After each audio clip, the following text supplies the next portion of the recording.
Hi friends, it's Miss Susan here with my daughter Harper.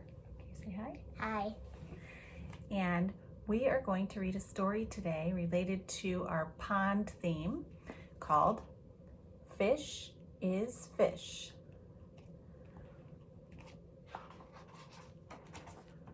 It's one of Harper's favorite too. She picked. At the edge of the woods there was a pond, and there a minnow and a tadpole swam among the weeds. They were inseparable as friends.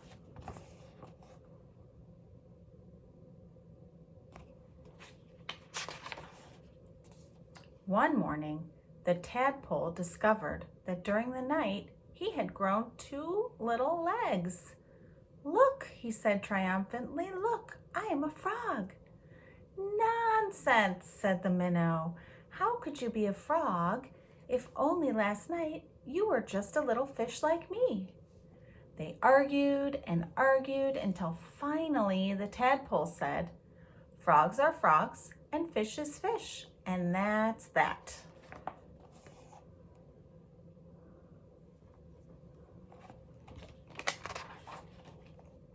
In the weeks that followed, the tadpole grew tiny front legs, and his tail got smaller and smaller.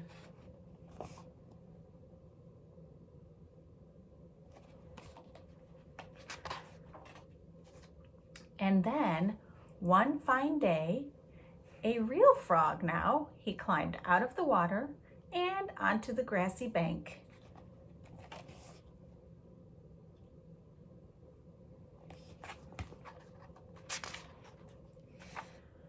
The minnow too had grown and had become a full-fledged fish. He often wondered where his 4-footed friend had gone, but days and weeks went by and the frog did not return. The little fish is all alone. In the blue ocean. Yep, in the pond. Yeah. Then one day, with a happy splash that shook the weeds, the frog jumped into the pond. "Where have you been?" asked the fish excitedly.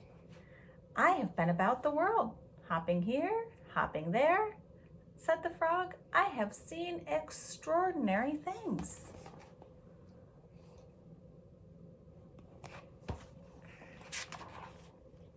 "Like what?" asked the fish. "Birds," said the frog mysteriously. "Birds." And he told the fish about the birds who had wings and 2 legs and many colors. As the frog talked, his friends saw the birds fly through his mind like large feathered fish. "What else?" asked the fish impatiently.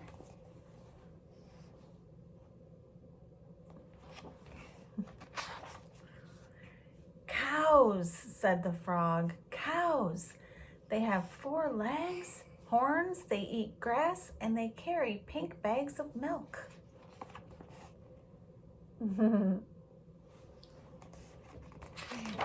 It looks like a fish. It does. "And people," said the frog. "Men and women and children." And he talked and talked until it was dark in the pond. But the picture in the fish's mind was full of lights and colors and marvelous things, and he couldn't sleep. "Ah, if I only could jump out like my friend and see that wonderful world." And that's what he's going to try to do. He's dreaming about the wonderful world outside of the pond.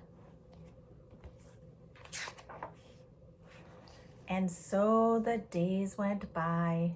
The frog had gone, and the fish just lay there dreaming about birds in flight, grazing cows, and those strange animals all dressed up that his friend called people.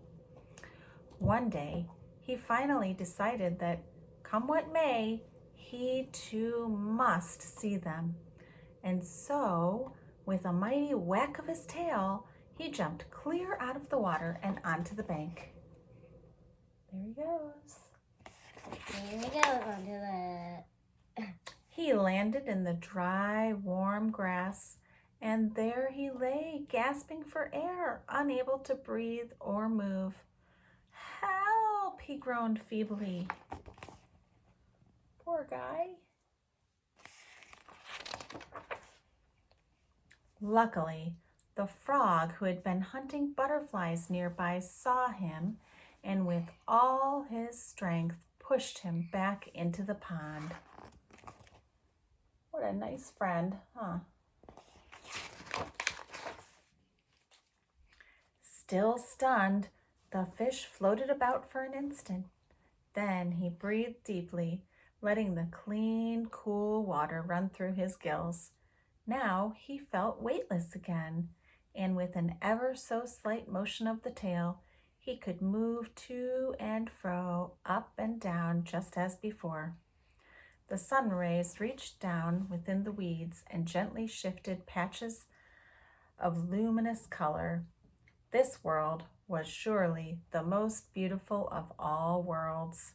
He smiled at his friend the frog, who sat watching him from a lily leaf. You were right, he said. Fish is fish. Fish is fish. The end. I hope you all are staying safe in your homes with your families. And hopefully I will get to see you all soon. Okay, take care. Bye.